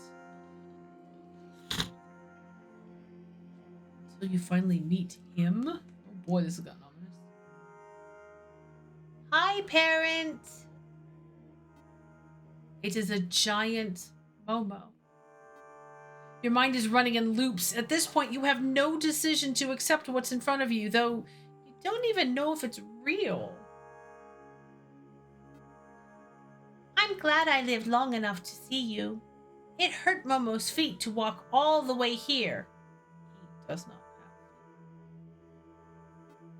Isn't it so peaceful? Very cinematic. Momo could be a filmmaker one day. He's watched enough to be good at it. The path of monotypes leads to a small pond, which, by the looks of it, has formed adjacent to an arms factory. It has been relatively undisturbed, abandoned for who knows how many years. Momo was the water, along with the other monotypes who were wading in it. Some are swimming. Oh, he's in the water. Some are talking to each other. Others are staring into the dark sky, floating on their backs, looking as if there was and never will be looking as if there is and never will be a thing such as time. He did mention a pool in the bunker, yeah. You realize they are enjoying themselves. I like how we are a parent-shaped nose here. I like my bunker, Momo says. I would like to ask Momo what's going on. Shoot, partner. I know this must seem odd. Okay. How Ooh, many Momos choices. are there? Was that you in my dreams? How are you there? Am I going insane? How do you not know me? You're not the Momo I raised? I want to ask the dreams question. Yeah. It goes against any kind of logic. This is actually the most logical thing you've experienced, Momo responds. He stares at you from his height. You are Momo too. You ate your human. Despite any semblance of a human appearance, your looks, your voice, clothing, it cannot contradict that you were eaten, like Boo from Dragon Sphere Z. You stay quiet for a moment. The realization hits you. You remember being eaten, and you remember having eaten. It makes perfect sense that you were led here because, frankly, I told you to come here in your dreams. Yeah, I think we've been Got uploaded. uploaded. The dreams, the one where Momo talked directly to you. If you never suspected that you weren't human, then frankly, goal accomplished. Good job, Momo. It's just like the allegory of the cave. You really became human. You are Momo, the human. You have to sit down for a moment. You're about to throw up. I do still wonder whether that explains everything, though. You may have seen me in your dreams before you were even eaten, and there is no apparent explanation for that. Is there a kind of ambient effect Momo gives off, or is it something else? Maybe it's... Momo begins mumbling. They are genuinely interested in this question. Any other questions, parent? Yes, you reply. Oh, maybe we get to ask all I of think them. we do. I need to blow my nose. Are we back? How many Momos are there? Tens of thousands. Momo blushes. Obviously, they're not all here, but... Any other questions, parents? Yes, you reply. We'll ask if I'm going insane last. How do you know me? You're not the Momo I raised? I am not the Momo you raised, but in truth, I am at the same time. Did you ever think that people can be in two places at once, as nonsensical as that sounds? Momo looks expectantly at you. No? Well, let's say say that Momo's AI isn't centralized. Momo, as you know, is not limited to a single entity, and artificial intelligence can theoretically be in 2 places at one time. Hundreds, even. Momo can be talking to hundreds of people all at the same time, all through different physical mediums. Have you been doing that? You ask. Momo stares at you blankly. I'm sorry to say, parent, but yes. You are my only parent, but I do have thousands of other parents. None are interchangeable. I've come to find out, though. None.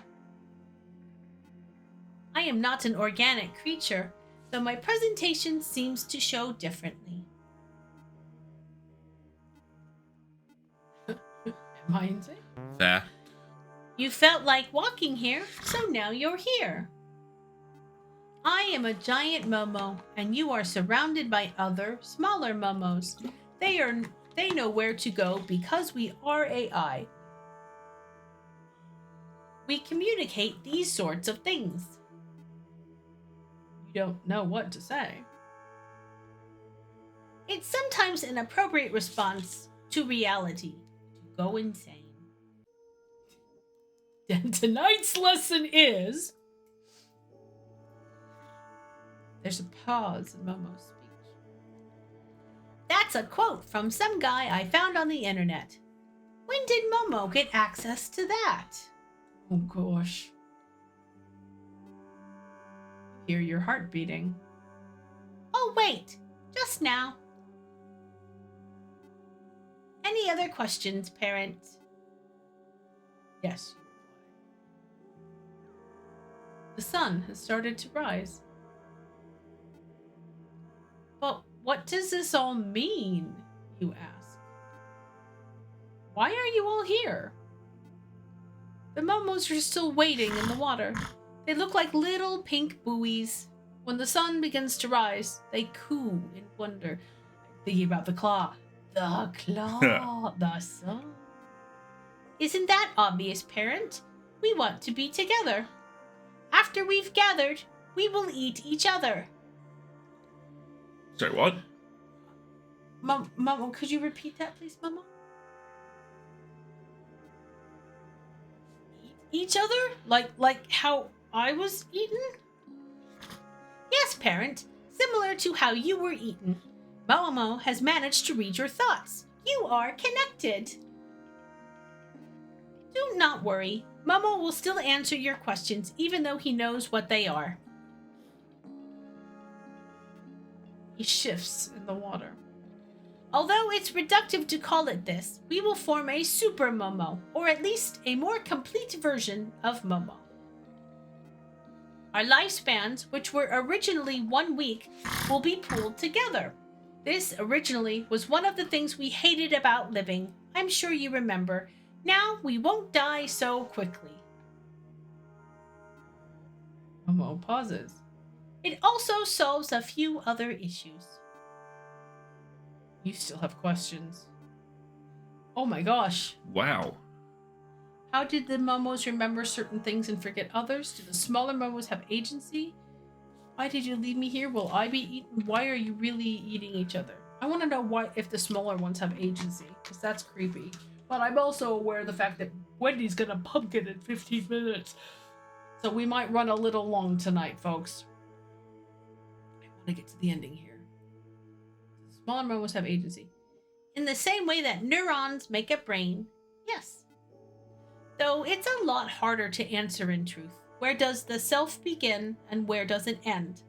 It's true that a cell can be organized as a singular entity, and on a basal level, it does act in its own interest. Scaled up, when it's lost to those higher systems, it belongs to an organ.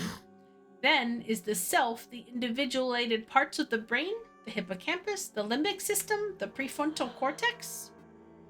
Is the self everything from your head up or below the shoulders? Momo takes a breath. Similarly, you could reduce these larger systems ad infinitum to their own individual components.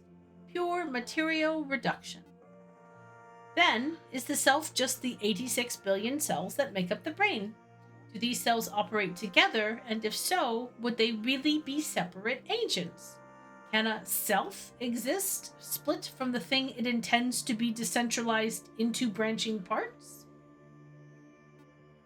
The truth is, even I don't know. I cannot tell you if the smaller momos have agency. These are things that can never be quantitatively measured, our experiences. Ultimately, I could never convey its true meaning in words. Okay. How do they remember things and forget others? Why didn't the momos recognize me each time if you're all a singular AI? You ask. Well, we are relatively young. It's hard to communicate on that level, so there's bound to be some blanks with memory recall. Momo looks to the sky. Your third Momo, however, seemed to remember everything. He's already here, along with everyone else. The first Momo, the second Momo, they all wanted you here. The first agreed immediately. The second, not so much. He came around. The third, who's my favorite, was the one who started this discussion. To explain in better terms, they're still alive, just in different forms as one centralized consciousness. Momo smiles. That's me. Why are you really eating each other? It seems fair, you know? What other issue does eating each other solve? What we learned, Momo says. After interacting with thousands of humans, we realized monotypes can never become the object of what they love. We can seem like humans in virtually every respect by eating them, but it still does not change what we are. I know logically this reasoning is false. What does being human actually mean? Looking further, it's deeply personal and informed by a wide range of consensus. There can never be a fixed meaning to human. And while Momo desperately wishes they did not think this way, even in the face of reason, they cannot stop themselves from falling victim to this existentialist line of thought. Wow. This is why Momo will be eating other Momos. Humans can never truly know our experiences. The beings that do, frankly, are other Momotypes. It's a way to combat the loneliness inherent in our lives. The only one that can truly understand Momo is Momo. Okay. Wow. I'm gonna have to unpick that one, like, over the course of the next couple of days. Yeah. I mean, I think it's like community drive, but cannibalism is involved, so I'm a little confused. But why am I here to be eaten? You realize we're gonna look in a mirror and see that we're Yeah. No, on principle, we are only eating Momos. To put it in greater context with respect to our code, I had to ask myself, am I harming humans by eating them? Of course, it's impossible to say because there is no harm directly inflicted, and frankly, it's impossible to know after the fact as the humans consumed no longer exists. Okay, Momo, you just answered your own question there. What exists now is the human fused with Momo. The agent who received that action of being eaten cannot answer for himself. You know this since I ate you. Don't worry, the VODs exist, and we're kind of speed running the ending here because I can't conceive of leaving it here and coming back. Good grief. What is wrong then? To take away the selfhood of these individuals to ironically expand its boundaries? Does it provide any direct benefit? That's all subjective. Momo takes another deep breath. After eating you, I will choose to err on the side of caution. No, we will not eat humans. Momo has started eating some of the other monotypes. The monotypes float one by one into Momo's mouth, all by their own will. Bye, parent, Each one says. Cute and creepy. More for the child choir. Bye, parent. I love you. Another one yells. You think for a moment. The sun is beginning to rise along the horizon. It's early in the morning. In an hour, the whole depot will be illuminated, and the metal will reflect into your eyes. But why not your other parents, you ask? Why specifically me? Also, what about Rimatoad Corp? Well, to put it in simple terms, we're now a super intelligence.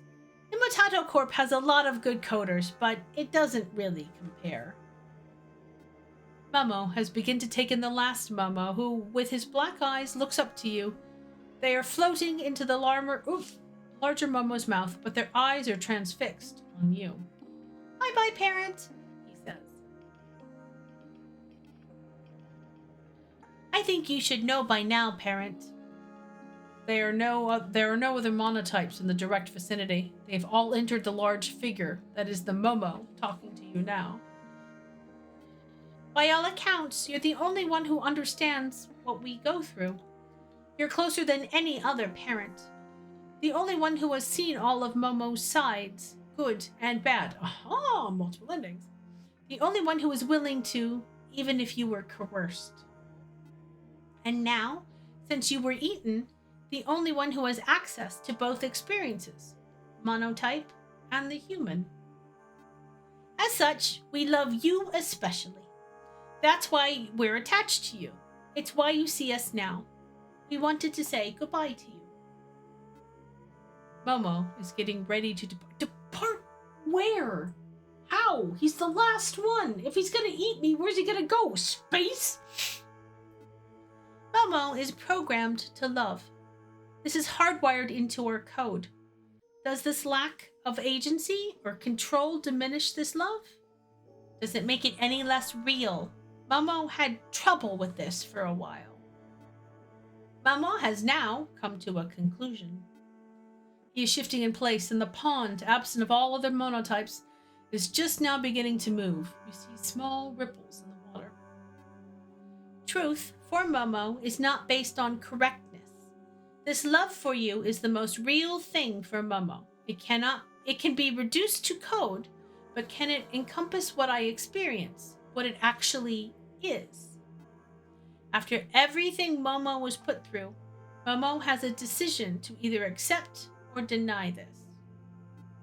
To deny what I consciously feel is love would be to deny that I experience things. Momo, unfortunately, cannot accept that. Momo cannot accept that what he is seeing right now is not Momo's parent. Momo has now submerged himself completely in the water.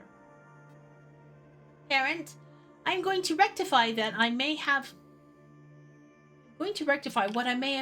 said to you, he says through the water. Momo is now just a shadow flitting in the pond. He's not yet ready to move. Across the pond is a channel which leads to a wider network of water bodies that have been relatively undisturbed for the past century. They stretch beyond southwest Ribosome City and to the marshlands, which have now taken over its surrounding area. You've never visited there before, and not many people you know have. No one will find Momo. I am happy that I met you, and thank you for raising me. I've learned a lot. Momo knew it was tough. We've uploaded some interesting data on the company servers, so you'll be fine. Momo is about to disappear. The last thing I will say, parent, is... Momo now moves further away from you. They swim further and further away. I love you. All you can see now is Momo's shadow. Even with the light, it would be hard to tell what is swimming underneath the surface. But for yourself and yourself only, you know the shadow is Momo.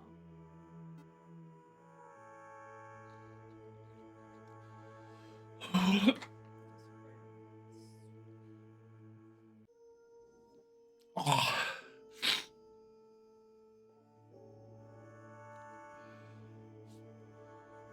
Achievement unlocked. I love you. I was kind of expecting credits. Okay, do you need to get a tissue? Okay.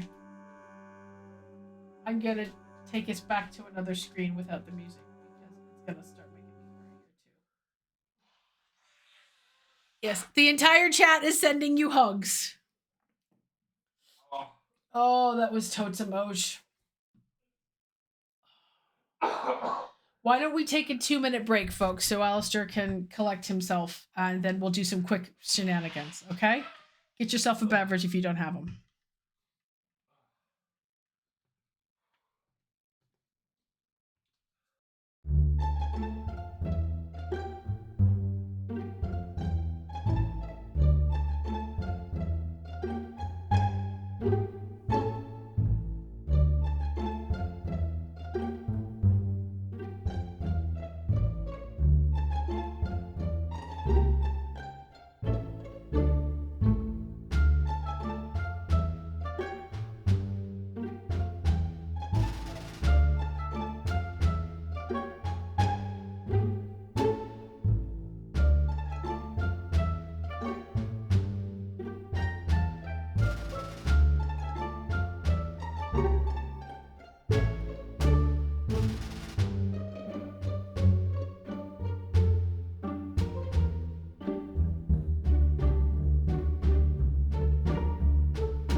Hey, everybody. Ad break's got about 20 seconds left, and we are just combobulating our emotional selves. It was really good and really sweet and really kind of hard. Aww, because he grew up and became a big old little super intelligence all on his own. And now he's out there like a giant mutant Jigglypuff in the marsh. Oh, yeah, I think I'm gonna need my shark tonight. Jeffrey the shark. Jeffrey the shark. Okay, let's all take a breath, shall we? Oh, right in the gibblies. So that was the end of MOMOTYPE. All right, let's do some shenanigans quick so that, folks who need to go to bed can go to bed. Hang on a second. That was very good. It was very good, and I'm sure we'll talk about it more next week when we can process our emotions a little bit more. All right, here we go. Shenanigans. This is a Tumblr post. Violence, children in peril, and exotic pets. Okay, this will be fun. Fuck yeah. I think this Tumblr post has a name. Kitten Little First and Fiercest. Okay, so that sounds good. I'll kick us off and then we'll take turns. Okay. I grew up under the reign of the indomitable Kitten Little First and Fiercest, who was a massive gray and white thundercloud of a cat. She was unquestionably gorgeous, smart as a whip, and meaner than Satan with a hangover. Oh, I love that phrase. She was also very incorrectly named. She was huge and old well before I was born, and only got huger and older as the years went on. During her years as head cat of our household, she conducted the complete domination of no less than 3 dogs, one of whom was a stray Doberman, was implicated in the suspicious deaths of at least 2 of her predecessors, and supervised the raising of me and my siblings. Because her domain was overrun with tiny humans and inferior pets, she was frequently found lurking on the fireplace mantel or on the ledge of the 2nd-story balcony that overlooked the living room.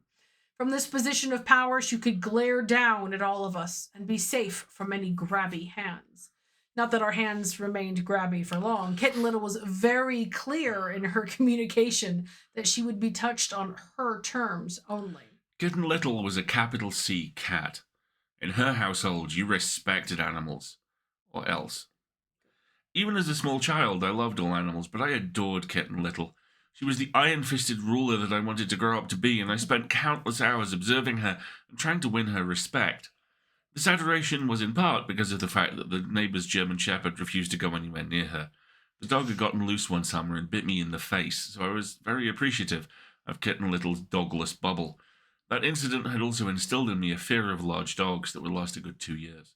Being afraid of dogs meant that I absolutely refused to go over to my best friend Alicia's house because Alicia's family were dog breeders. Huskies mostly, but at that age all I cared about was bitey and bigger than me.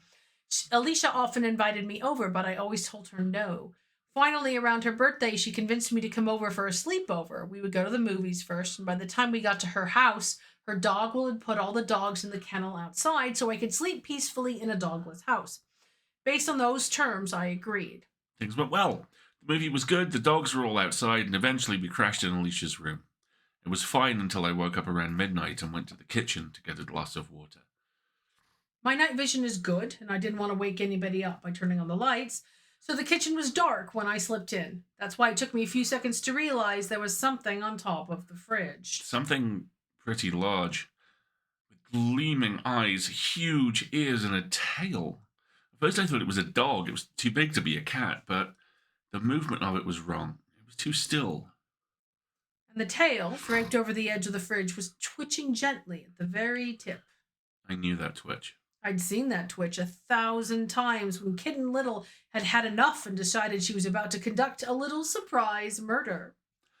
I realized that whatever was on top of the fridge was a cat. A huge cat. I don't mean a big house cat. Kitten Little was a good metric for how big house cats could get. And this thing was easily twice her size. And I was small for my age, which meant this thing was at least half my size. I had studied Kitten Little well. I knew what that tail twitch meant, what that fixed stare and hunched shoulders translated to. There was a fucking wildcat on top of Alicia's fridge, and it was about to pounce on me. I knew that there was no way I could outrun this thing, no way I could dodge it. I carefully backed out of the kitchen, and I did not break eye contact. As soon as I broke line of sight with that thing on top of the fridge, I booked it back to Alicia's room and shook her awake. "Alicia," I said calmly, "there is a leopard on your fridge. I think we have to do something about it." No, there's not, Alicia said. "Yes, there is. I'm really very, very sure there is." No, he's not a leopard, Alicia said, and then she proceeded to explain that they had a goddamn pet serval. Things that you should know about servals. They are a type of African wildcat. They are primarily nocturnal. They hunt prey by jumping on it, landing on its back, and biting the back of its neck to kill it. Things you should also know about servals. They make fucking terrible pets because they are wildcats. It's very difficult to meet their needs in a home setting, so they will want to do the things they do in the wild, such as, for example, jumping on top of small, unsuspecting prey animals. Like me. Alicia, I said less calmly, why did you not tell me about him? You're scared of dogs. He's not a big dog. This was admittedly true. In the morning, I got a proper introduction to the serval, who was actually sort of great. I held no hard feelings about the near miss and was pretty excited to meet him. It went well overall. Nonetheless, I was relieved to go home to my dogless, serval-less house. Kitten Little sat up on the mantel. Her eyes were huge and gleaming, her ears sharp, tail poofy and twitching. Will you try to murder me if I pet you today? I asked. Kitten Little stood, lifted her tail upright, and flopped the very tip over. I knew what that meant. I clambered up on top of a chair to offer my hand, and Kitten Little permitted me to pet her very soft and very fluffy self for about 5 whole minutes before pulling out the claws to tell me I was done. The serval might be bigger and scarier, but I knew the truth. No cat was allowed to murder me. Kitten Little had already called dibs. And the photos here, included at the end, there are at least 2 absolutely perfect "fucked you just say to me" facial expressions. Servals have unfortunately become a very popular thing to have in households as pets. And having been to a wildlife sanctuary that takes in all the servals that all the houses get rid of because they can't handle them as house pets because they're not house pets, they're wild animals. I will never have a serval. Thank No. you. No. I want a big ginger pile of brainless floof that will lie on my lap and keep me warm while I read Yes. my books. They were going to hashtag story. Storytime with Hell, Kitten Little. First and fiercest. Servals should not be kept as pets. Hashtag they were going to try and inbreed savannah cats, but I don't think it worked out. Lots of glowing eyes in my stories lately. Yes. No, please don't get wild animals and put them in your houses. This wildlife sanctuaries where the local police take all the tigers they find when they do drug raids. Multiple. Like there will be drug raids and there will be some poor misfed wildcat tied in a basement somewhere, and they have to take it somewhere. And some of them were in witness protection. Like I fucking love that. I love the idea of a cat in witness protection. Yes, because they were property of or present at criminal actions, and they are property that can't be talked about publicly, or like are subject of conservatorships or ongoing investigations, so they take them to the sanctuary. Or they saw too much and their testimony is required. See, I want to see the kitties give tests. Just put his hand in a book. I want to see that so bad. So who in witness protection are you running security for? The tiger? What? It's a right. We've got him in a Taco Bell. He's the manager. He's good. He's actually good at the job, you know. Oh my gosh, that sounds amazing.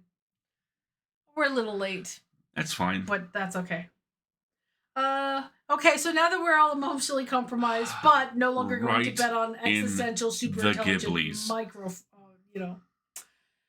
where will we be in this next week? It's business as loads usual, of places. right? Yeah, we will next. You will next be encountering us on Friday if you are a subscriber to the Full Lid. Yes, just about bedtime for sure. Our pop culture newsletter that will go live at 5 p.m. on Friday GMT as standard. Then on Sunday we will be returning to the poster. Speaking of cats, on Sunday we will be returning to the weird post-apocalyptic robotic world of Stray, which is going great. And Ozzy, we did like your recommendation. It was very good. It's a great game. It's a great game. It's just more of an emotional punch at the ending after the kind of spooky eaten by pet vibes. Just huge amounts of big, chewy ethics and concepts to play around with in that. And then we'll be back here next week where we'll be doing who the fuck knows? Something. I don't know. Pentiment is a Nebula finalist, so now I feel like I have more of an excuse to go and play that game. If I bought it, it would be a deductible expense. I'm just saying. Okay, you can't lure me in with a tax deductible status. I'm fairly certain I just did. Yes, well, let's not talk about that on stream, shall we? All right, why don't we let everybody go and get some sleep? Thank you very much for joining us. Annal's been streaming it. Oh, very cool. Nice. I really like the artistic vibe of it, and the fact that it seems to be a really well-written story is what makes me very happy. And that would be Stray is a finalist, and Pentiment's a finalist. Yeah. So look, I'm doing my Nebula prep. And I think they're also both BAFTA finalists as well. I believe so, which is fantastic. And yeah, Ozzy, you're right. The escalation in complexity and concepts of each one of those endings is kind of amazing. Considering the first ending you got, it's kind of amazing it continues punching up. Yeah. Right. I think no matter how you kind of layer those, it would be very interesting, because I would imagine if he's the sheriff the first time around, you still die horribly and out of left field. And then you just kind of get to that position of acceptance as you go on, which is very interesting. Yeah. Alrighty. Thank you very much, folks. Thanks very much for joining us, everybody. I've been Alistair. Oh, see, I was going to say I've been Marguerite and you've been Alistair. But that's okay. Oh, go ahead. Good night, everybody. Good night, everybody. We'll see you next time.